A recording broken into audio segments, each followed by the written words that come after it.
নমস্কাৰ এই মুহূৰ্তত আহি পৰিছে আজি সন্ধিয়াৰ কেইবাটাও গুৰুত্বপূৰ্ণ খবৰ আৰু এনে ধৰণৰ খবৰসমূহ নিতৌ চাবলৈ চেনেলটো ছাবস্ক্ৰাইব কৰি ভিডিঅ'টোত এটা লাইক কৰি দিবলৈ সন্ধিয়াৰ প্ৰথমটো ব্ৰেকিং নিউজ ৰাজ্যৰ মুখ্যমন্ত্ৰী হিমন্ত বিশ্ব শৰ্মাৰ বিৰুদ্ধে সৰব হৈ পৰিছে বীৰ লাচিত সেনাৰ নেতা শৃংখল চলিহা। মুখ্যমন্ত্ৰী হিমন্ত বিশ্ব শৰ্মাই যোৱাকালি মন্তব্য কৰি কৈছিল যে বান সাহায্যৰ নামত কোনেও যাতে টকা সংগ্ৰহ নকৰে। তাৰ পিছতেই মুখ্যমন্ত্ৰীৰ বিৰুদ্ধে আজি সৰব হৈ পৰিছে শৃংখল চলিহা। আমি সাহায্য সংগ্ৰহ কৰিমেই বুলি ঘোষণা শৃংখল চলিহাৰ। মুখ্যমন্ত্ৰীক এইদৰে উভতি ধৰিছে শৃংখল চলিহাই। যদি সাহায্য সংগ্ৰহ কৰিব নালাগে তেন্তে চৰকাৰে আমাক সাহায্য দিয়ক। সাহায্য শিবিৰলৈ পৰ্যাপ্ত পৰিমাণে সামগ্ৰী প্ৰেৰণ কৰক চৰকাৰে। মুখ্যমন্ত্ৰী হিমন্ত বিশ্ব শৰ্মাক এইদৰে আজি উভতি ধৰিলে শৃংখল চলিহাই। এইবোৰ কথা বতৰা এতিয়া নচলিব। বিপদৰ সময়ত ধেমালি কৰিবলৈ এৰক মুখ্যমন্ত্ৰীয়ে। এতিয়া আৰু উপায়দাং মৰা কথা ক'বলৈ এৰক।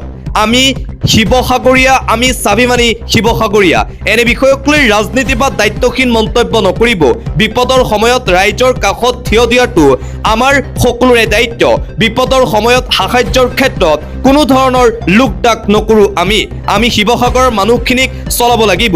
জিলা উপায়ুক্তৰ কাৰ্যালয়ৰ পৰা পৰ্যাপ্ত সামগ্ৰী আমি লাভ কৰা নাই। দৈনিক 3ৰ পৰা 4,000 পৰ্যন্ত লোক সাহায্য শিবিৰলৈ আহি আছে।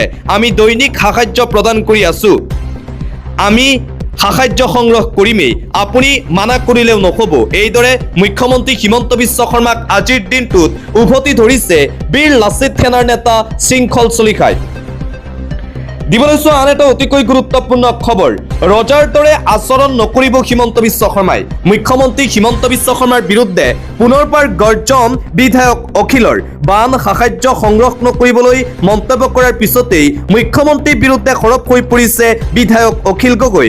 ৰজাৰ দৰেই আচৰণ নকৰিব হিমন্ত বিশ্ব শৰ্মাই। এই বিপদৰ সময়ত অসমৰ মানুহক আপুনি অপমান নকৰিব। অসমীয়া মানুহৰ মানৱতাক অপমান নকৰিব আপুনি। হিমন্ত বিশ্ব শৰ্মাক সকিয়নি বিধায়ক অখিল গগৈৰ। অদৰকাৰী ৰজাসুলভ কাম কৰাৰ পৰা আঁতৰত থাকক মুখ্যমন্ত্ৰী। বানপানীত যিসকলে মানুহৰ পৰা সহায় বিচাৰিছে তেওঁলোক চান্দা মাষ্টৰ নহয়। আপোনাৰ পোহনীয়া সংগঠনবিলাকেহে চান্দা মাষ্টৰ আৰু চান্দা কৰে। বানপানীত সহায় কৰা মানুহবোৰ সাধাৰণ মানুহ। মুখ্যমন্ত্ৰী হিমন্ত বিশ্ব শৰ্মাৰ বিৰুদ্ধে এইদৰে কেইবাটাও বিস্ফোৰক মন্তব্য কৰিছে শিৱসাগৰ সমষ্টিৰ বিধায়ক তথা ৰাইজৰ দলৰ সভাপতি অখিল গগৈয়ে। ৰজাৰ দৰে আচৰণ নকৰিবলৈ মুখ্যমন্ত্ৰীক সকিয়নি অখিলৰ। লগতে চান্দা মানুহে কৰা নাই, মানুহে কেৱল সাহায্যহে প্ৰদান কৰিছে। গতিকে চান্দাৰ নামত অসমৰ মানুহক অপমান নকৰিব। এইদৰে সৰব বিধায়ক অখিল গগৈ। পৰৱৰ্তী খবৰ। এইবাৰ 10টাকৈ দাবী উত্থাপন কৰিছে আটাচুৱে। 10টাকৈ দাবীৰে আটাচুৰ গৰ্জন শুনিবলৈ পোৱা গৈছে। অন্যথা হ'ব আন্দোলন। 10টাকৈ দাবীৰে আটাচুৰ গুৰুত্বপূৰ্ণ সংবাদমেল। দাবী পূৰণ নকৰিলে হ'ব গণতান্ত্ৰিক আন্দোলন চৰকাৰৰ বিৰুদ্ধে। ৰাজ্য চৰকাৰক মুকলি প্ৰত্যাহ্বান আটাচুৰ। আজিও শিৱসাগৰ চৰাইদেউ জিলা সম্পূৰ্ণভাৱে বানমুক্ত হোৱা নাই। বানপীড়িতসকল দুশ্চিন্তাত আছে। মনস্তাত্ত্বিক পৰিৱৰ্তন হৈছে। বানে সামাজিক অৰ্থনৈতিক জীৱন তছনছ কৰি পেলালে উজনি অসমত। শিৱসাগৰ চৰাইদেউ জিলাৰ সকলো ধ্বংস হৈ গ'ল। অসমত শীঘ্ৰেই কাৰ্যকৰী কৰক flood planning joining act. Sivasagar চৰাইদেউৰ বাবে 10,000 কোটি টকাৰ পেকেজ ঘোষণা কৰক চৰকাৰে। দিখৌ নদীৰ উন্মুক্ত হৈ থকা 15 কিলোমিটাৰ মথাউৰি নিৰ্মাণ কৰক অতি শীঘ্ৰেই চৰকাৰে। শিৱসাগৰৰ বান নিয়ন্ত্ৰণৰ বাবে শীঘ্ৰেই যমুনাক খনন কৰক। নগা পাহাৰত হৈ থকা কয়লা খনন সন্দৰ্ভত ত্ৰিপাক্ষিক আলোচনা কৰক চৰকাৰে। দিখৌ নদীৰ বক্ষ বৈজ্ঞানিকভাৱে খননৰ ব্যৱস্থা কৰক। এইসমূহ দাবী পূৰণ নকৰিলে হ'ব গণতান্ত্ৰিক আন্দোলন চৰকাৰৰ বিৰুদ্ধে। আটাচুৰ ফালৰ পৰা এই 10টাকৈ দাবী উত্থাপন কৰি গৰ্জন প্ৰদান কৰা হৈছে চৰকাৰক। আন এটা গুৰুত্বপূৰ্ণ খবৰ। বান সাহায্যৰ নামত এতিয়াও অব্যাহত আছে কেলেংকাৰী আৰু দুৰ্নীতি। আমি কি খাম? আমি কি খাব নালাগে নেকি? আমি পলস খাই জীয়াই থাকিম নেকি? বান সাহায্যৰ পৰা বঞ্চিত মহিলাৰ এই ক্ষোভ। মৰিয়নিৰ আদৰ্শ গাঁৱত বন্যাৰ্তৰ প্ৰতিবাদ দেখিবলৈ পোৱা গৈছে। চৰকাৰে প্ৰদান কৰা 15,000 টকাৰ ৰাজ সাহায্যৰ পৰা বঞ্চিত হৈছে এই প্ৰকৃত বন্যাৰ্তসকল। তাৰ পিছতেই এইদৰে সৰব হৈ পৰিছে ৰাইজসকল বানপানীত ক্ষতিগ্ৰস্তৰ 15,000 টকাটো কোনে পাব তাৰ তালিকা বনাইছে বিজেপিৰ মানুহে। শিৱসাগৰৰ বিধায়কগৰাকীৰ মতে 15,000 টকাৰ ধনৰাশি কোনে লাভ কৰিব সেই তালিকা প্ৰস্তুত কৰিছে বিজেপিৰ মানুহে। সেয়েহে প্ৰকৃত ক্ষতিগ্ৰস্ত বহু লোকে এই ধন লাভ নকৰাৰ অভিযোগ উত্থাপন কৰিছে। এই তালিকা কোন বিজেপিৰ মানুহ তাৰ প্ৰতি লক্ষ্য ৰাখি প্ৰস্তুত কৰা হৈছে বুলিও গুৰুতৰ অভিযোগ আনিছে শিৱসাগৰ সমষ্টিৰ বিধায়ক অখিল গগৈয়ে। আৰু এই বান সাহায্যৰ বিতৰ্ক চলি থকাৰ মাজতেই বান সাহায্যৰ নামত যি 15,000 টকা দিয়া হৈছিল সেই 15,000 টকাৰ সাহায্য বৰ্তমান বন্ধ কৰা হৈছে। বানপীড়িতৰ ক্ষতিপূৰণো নিখুঁতভাৱে দিব নোৱাৰে চৰকাৰে। বন্ধ হ'ল 15,000 টকাৰ সাহায্য বিতৰণ। দুৰ্নীতিৰ বিৰুদ্ধে শূন্য সহনশীলতাৰ কথা কোৱা চৰকাৰৰ দিনতেই আৰ্তজনক সহায়ৰ বাবে দিবলগীয়া 15,000 টকা অযোগ্য ব্যক্তিৰ নামত বিতৰণৰ অভিযোগ উত্থাপন হৈছে। এই কথা খুদ স্বীকাৰ কৰিছে মন্ত্ৰী কেশৱ মহন্তই। বানপীড়িতক দিবলগীয়া সাহায্যৰ ধনো যদি বিসংগতি নোহোৱাকৈ বিতৰণ কৰিব নোৱাৰি সাহায্য প্ৰদান বন্ধ কৰিবলগীয়া হয় তেনেহ'লে চৰকাৰৰ বাবে ইয়াতকৈ আৰু লাজৰ কথা কি হ'ব পাৰে? ইয়াকে লৈ এতিয়া প্ৰশ্ন উত্থাপন কৰিছে বিধায়ক অখিল গগৈয়ে। এটা ব্ৰেকিং নিউজ। সন্ধানহীন ভাৰতৰ প্ৰধানমন্ত্ৰী নৰেন্দ্ৰ মোদী। অসমৰ বানপানীৰ সময়ত সন্ধানহীন হৈ আছে প্ৰধানমন্ত্ৰী নৰেন্দ্ৰ মোদী। কোনো ব্যক্তিয়ে সন্ধান পালে যোগাযোগ কৰিবলৈ আহ্বান জনাইছো। আছাম ষ্টেট NSUৰ ফালৰ পৰা এইদৰে প্ৰধানমন্ত্ৰীৰ সন্দৰ্ভত পোষ্টাৰিং কৰা হৈছে গুৱাহাটী মহানগৰীত। সন্ধানহীন দেশৰ প্ৰধানমন্ত্ৰী নৰেন্দ্ৰ মোদীক বিচাৰি হাহাকাৰ কংগ্ৰেছ কৰ্মীসকলৰ। চাৰিওফালে আঁৰি দিয়া হ'ল প্ৰধানমন্ত্ৰী মিছিং পোষ্টাৰ। মহানগৰীত বিভিন্ন ফুটব্ৰিজত ব্যাপক পোষ্টাৰিং। অসমৰ বানপানীৰ সময়ত সন্ধানহীন হৈ আছে প্ৰধানমন্ত্ৰী মোদী। কোনো ব্যক্তিয়ে সন্ধান পালে যোগাযোগ কৰিবলৈ আহ্বান জনোৱা হৈছে। NSUয়ে মহানগৰীৰ অলিয়ে গলিয়ে আঁৰি দিলে এই বিশেষ পোষ্টাৰ। পোষ্টাৰক লৈ ইতিমধ্যেই ব্যাপক চাঞ্চল্যই বিৰাজ কৰিছে। আনফালে মোদীৰ বিৰুদ্ধে সৰব ৰকিবুল হুছেইন। নিৰ্বাচনৰ সময়তহে অসমলৈ আহে প্ৰধানমন্ত্ৰী নৰেন্দ্ৰ মোদী।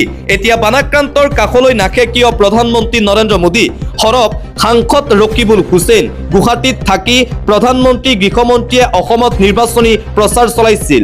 নিৰ্বাচনৰ সময়তহে অসমলৈ আহিব পাৰে প্ৰধানমন্ত্ৰী নৰেন্দ্ৰ মোদী, গৃহমন্ত্ৰী অমিত শ্বাহ। কিন্তু এতিয়া বানাক্ৰান্তৰ কাষলৈ কিয় আহিব নোৱাৰে প্ৰধানমন্ত্ৰী নৰেন্দ্ৰ মোদী? ৰাজ্যৰ বান পৰিস্থিতিক লৈ সৰব ধুবুৰীৰ কংগ্ৰেছ সাংসদ ৰকিবুল হুছেইন। কয়লা খননৰ বাবেই উজনি অসমত মহা প্ৰলয় হোৱা বুলি দাবী কৰিছে ৰকিবুল হুছেইনে। অসমৰ বান পৰিস্থিতিৰ বুজ ল'বলৈ বানাক্ৰান্তৰ কাষলৈ আহিব নোৱাৰে কিয় মোদী আৰু শ্বাহ? কয়লা খননৰ বাবেই এনে ভয়ংকৰ প্ৰলয়নকাৰী বানপানীৰ সৃষ্টি হৈছিল সমগ্ৰ উজনি অসমত। উজনি অসমৰ সেই ভয়ংকৰ বান পৰিস্থিতিৰ সন্দৰ্ভত এইদৰে ডাঙৰ মন্তব্য কৰে ধুবুৰীৰ কংগ্ৰেছৰ MP ৰকিবুল হুছেইনে। এটা ব্ৰেকিং নিউজ। পুনৰবাৰ বিজেপিৰ বিৰুদ্ধে সৰব হৈ পৰিছে কণ্ঠশিল্পী নীলোৎপল বৰা। সামাজিক মাধ্যম যোগে নীলোৎপল বৰাৰ পোষ্ট। CM ফাণ্ডৰ পইচাখিনি বানপীড়িত ৰাইজৰ কাৰ কিমান ক্ষতি হৈছে ছাৰ্ভে এটা কৰি সেই অনুপাতে কেছত ভগাই দিয়ক, নহ'লে ৰাইজৰ প্ৰাপ্যখিনিৰ পৰাও কেইকোটি মাজত গায়ব হ'ব ঠিক নাই। মুখ্যমন্ত্ৰী সাহায্য পুঁজিৰ ধন সংগ্ৰহ কৰাক লৈ এইদৰে আজি পুনৰবাৰ বিস্ফোৰক পোষ্ট কৰে কণ্ঠশিল্পী নীলোৎপল বৰাই। মুখ্যমন্ত্ৰী সাহায্য পুঁজিক লৈ বিতৰ্ক চলি থকাৰ মাজতেই মুখ্যমন্ত্ৰী সাহায্য পুঁজিলৈ আগবঢ়াইছে বহুতে টকা। হাত উজাৰি মুখ্যমন্ত্ৰীৰ সাহায্য পুঁজিলৈ সহায়ৰ হাত ৰাইজৰ। মাত্ৰ 12 দিনতেই 4,07,67,321 টকা অনুদান জমা হৈছে মুখ্যমন্ত্ৰীৰ সাহায্য পুঁজিত। 13,735 গৰাকী লোকে অনলাইন যোগে আগবঢ়াইছে এই অনুদান CM ৰিলিফ ফাণ্ডত। চৰকাৰে দিছে এই তথ্য। এটা চাঞ্চল্যকৰ খবৰ। এফালে সমগ্ৰ অসমতেই বান বিধ্বস্ত সমগ্ৰ অসম। সুৰা বিক্ৰীক লৈ ব্যস্ত হৈ পৰিছে চৰকাৰ। সুৰা বিপণীলৈ অতিৰিক্ত সুৰা বিক্ৰীৰ নিৰ্দেশনা দিছে চৰকাৰে। এক আজব কাণ্ড চৰকাৰৰ। বানত বিধ্বস্ত ৰাজ্য, সুৰা বিক্ৰীক লৈ ব্যস্ত চৰকাৰ। সুৰা বিক্ৰী অবিহনে অচল ৰাজ্য চৰকাৰৰ আৰ্থিক পৰিস্থিতি। ৰাজ্যত সুৰা নিষিদ্ধ কৰাৰ পৰিৱৰ্তে অধিক হাৰত সুৰা বিক্ৰী কৰাৰ বাবে সেই নিৰ্দেশনা চৰকাৰৰ। ৰাজ্যৰ ৰাজহ বৃদ্ধিৰ নামত অধিক হাৰত সুৰা বিক্ৰীৰ টাৰ্গেট নিৰ্ধাৰণ চৰকাৰৰ। বিপণীসমূহে এই টাৰ্গেট পূৰণ কৰিব লাগিব, অন্যথা ভৰিব লাগিব সুদ। আৰু আনফালে সুৰাপায়ী সকললৈ ভাল খবৰ দিছে চৰকাৰে। সুৰাপায়ীলৈ বৃহৎ সকাহ চৰকাৰৰ। ড্ৰিংক এণ্ড ড্ৰাইভ কৰিলেও জৰিমনা দিব নালাগে সুৰাপায়ীসকলে। সুৰাপান কৰি এতিয়াৰে পৰা আপুনি গাড়ী চলাব পাৰিব, দিব নালাগে ফাইন। হোটেল বাৰলৈ অহা গ্ৰাহকক পিকআপ ড্ৰপিঙৰ সুবিধা দিব লাগিব কৰ্তৃপক্ষই। গুৱাহাটী মহানগৰীৰ 247খন বাৰ আৰু হোটেললৈ এই কঠোৰ নিৰ্দেশনা দিছে প্ৰশাসনে। সুৰাপায়ীসকলৰ বাবে এই সোণালী সুযোগ প্ৰশাসনৰ। পৰৱৰ্তী খবৰ, ৰাজ্যত প্ৰলয়নকাৰী বানত মৃত্যু হোৱা লোকৰ সংখ্যা পুনৰবাৰ বৃদ্ধি পাইছে। চৰকাৰী তথ্যমতে শেহতীয়াকৈ ৰাজ্যত প্ৰলয়নকাৰী বানত মৃত্যু হোৱা লোকৰ সংখ্যা 97 জনলৈ বৃদ্ধি পাইছে বুলি জানিব পৰা গৈছে। ৰাজ্য চৰকাৰৰ ফালৰ পৰা পুনৰবাৰ মৃতকৰ সংখ্যাক লৈ প্ৰকাশ কৰা হৈছে এই তথ্য। দিন যিমানেই গৈ আছে, বানপানীত মৃত্যু হোৱা লোকৰ সংখ্যা সিমানেই বৃদ্ধি পাই আছে। এইবাৰ 97 জনলৈ বৃদ্ধি মৃতকৰ সংখ্যা। অন্য এটা খবৰ, সকলো ৰাহুল গান্ধীয়ে কৰিব লাগিব। ৰাহুল গান্ধীয়ে কি কৰি আছে? ৰাহুল গান্ধীয়ে কিয় এনেকৈ কৰে? আপোনালোকৰ সকলো প্ৰশ্নৰ উত্তৰো ৰাহুল গান্ধীয়ে দিব লাগিব। অমিত শ্বাহ সংসদলৈ নাহিলেই প্ৰধানমন্ত্ৰী কলৈ গ'ল? আপোনালোকে বিজেপিকো এইবোৰ প্ৰশ্ন সুধিব। দেশত অঘোষিত জৰুৰী অৱস্থা জাৰি কৰা হৈছে। এইবোৰ প্ৰশ্ন অমিত শ্বাহ নৰেন্দ্ৰ মোদীক সোধক। সংসদ ভৱনৰ বাহিৰত সাংবাদিকক এইদৰে প্ৰতিক্ৰিয়া প্ৰকাশ কৰে কংগ্ৰেছ নেতা পৱন খেৰাই। সাংবাদিকে কেৱল ৰাহুল গান্ধীকহে প্ৰশ্ন কৰে, মোদীক প্ৰশ্ন নকৰে বুলি মন্তব্য পৱন খেৰাৰ। অন্য এটা খবৰ, মোদীৰ বিৰুদ্ধে পুনৰ সৰব অৰবিন্দ কেজৰিৱাল। যি ৰজাই জনতাক ভয় নকৰে, তেওঁ যোৱাৰ সময় আহি পৰিছে। মোদীৰ বিৰুদ্ধে সৰব কেজৰিৱাল। মোদীৰ বিৰুদ্ধে কেইবাটাও ডাঙৰ মন্তব্য কৰিছে অৰবিন্দ কেজৰিৱালে। জনতাৰ কণ্ঠ দমন কৰিবলৈ চেষ্টা কৰিছে প্ৰধানমন্ত্ৰী নৰেন্দ্ৰ মোদীয়ে। কিন্তু যিমানেই দমন কৰিব সিমানেই খুব খং বাঢ়িব জনতাৰ। দেশৰ জনতাৰ খং নুঠাব প্ৰধানমন্ত্ৰী নৰেন্দ্ৰ মোদী ডাঙৰীয়া। কিমান দমন কৰিব আপুনি? যোৱা 10 বছৰে জনতাক দমন কৰিলে প্ৰধানমন্ত্ৰী মোদীয়ে। তাৰ বহিঃপ্ৰকাশ ঘটিল দিল্লীৰ যন্তৰ মন্তৰত। মোদীৰ বিৰুদ্ধে পুনৰবাৰ আক্ৰমণাত্মক ৰূপত দেখিবলৈ পোৱা গৈছে অৰবিন্দ কেজৰিৱালক। শেহতীয়াকৈ মোদী চৰকাৰে আনিছে নতুন আইন।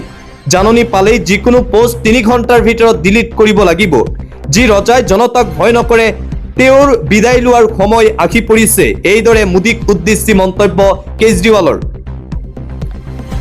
এটা ব্ৰেকিং নিউজ, সমগ্ৰ ভাৰত কঁপোৱা হাইলাকান্দিৰ ধৰ্ষণ আৰু হত্যাকাণ্ডত জড়িত 5 জনক গ্ৰেপ্তাৰ। দেশ কঁপোৱা হাইলাকান্দিৰ নাবালিকা ধৰ্ষণ আৰু হত্যাকাণ্ডত জড়িত 5 জনক গ্ৰেপ্তাৰ কৰিছে আৰক্ষীয়ে। আৰক্ষীৰ জালত ধীৰাজ, মনোজ দাস, জয়দীপ, অপু মালাকাৰ। ধৰ্ষণ হত্যাকাণ্ডত জড়িত এটা নাবালকৰ নাম প্ৰকাশ কৰা নাই আৰক্ষীয়ে। নাবালিকাক দলবদ্ধ দৰ্শন কৰি ইটাৰে মৰিয়াই হত্যা কৰিছিল এই 5 নৰপিশাচে। সমগ্ৰ ভাৰত জোকাৰি গৈছিল এই ঘটনা। অৱশেষত 5 জনক গ্ৰেপ্তাৰ কৰিছে আৰক্ষীয়ে। অন্য এটা খবৰ, বানবিধ্বস্ত অঞ্চলত ইছলাম ধৰ্মাৱলম্বী লোকৰ মহানুভৱতা দেখিবলৈ পোৱা গৈছে। ইছলাম ধৰ্মাৱলম্বী লোকে নামঘৰত কৰিছে শ্ৰমদান। বানবিধ্বস্ত উজনি অসমৰ পৰা আহিছে এই ভাল দৃশ্য। বানবিধ্বস্ত নাজিৰাৰ শিমলুগুৰিত ইছলাম ধৰ্মাৱলম্বী লোকৰ মহানুভৱতা। কেন্দুৰিগুৰিৰ চোলাধৰা মাজৰ চুকৰ নামঘৰত শ্ৰমদান ইছলাম ধৰ্মাৱলম্বী লোকৰ। স্থায়ী কেইবাজনো মুছলমান যুৱকে মিলি চাফা কৰিলে নামঘৰ। মণিকোট গুৰু আসনসহ নামঘৰ পৰিষ্কাৰ কৰিলে মুছলমান যুৱকসকলে। আন নামঘৰতো এনে কাৰ্যসূচী গ্ৰহণ কৰাৰ সিদ্ধান্ত মুছলমান যুৱকসকলৰ এই কাৰ্যক প্ৰশংসা নামঘৰ সমাজ স্থানীয় লোকৰ। সাংবাদিক নেকিবুল হক, মুস্তাক আহমেদ, সাদিকুৰ ৰহমানৰ শ্ৰমদান নামঘৰত এইবাৰ শ্ৰমদান কৰিছে মুছলমান যুৱকে। অন্য এটা খবৰ, পশ্চিমবংগৰ মুখ্যমন্ত্ৰী শুভেন্দু অধিকাৰীৰ পিয়েক হত্যাৰ গোচৰৰ চাৰ্জশ্বিট দাখিল। বিজেপি কৰ্মীয়ে ৰচিছিল শুভেন্দু অধিকাৰীৰ ব্যক্তিগত সহায়ক চন্দনাথ ৰথক হত্যাৰ ব্লু প্ৰিণ্ট। এই হত্যাকাণ্ডত বিজেপি কৰ্মী সাগৰ সোণকাৰ আৰু তেওঁৰ ভাতৃ চাহাব সোণকাৰ জড়িত থকাৰ অভিযোগ উত্থাপন।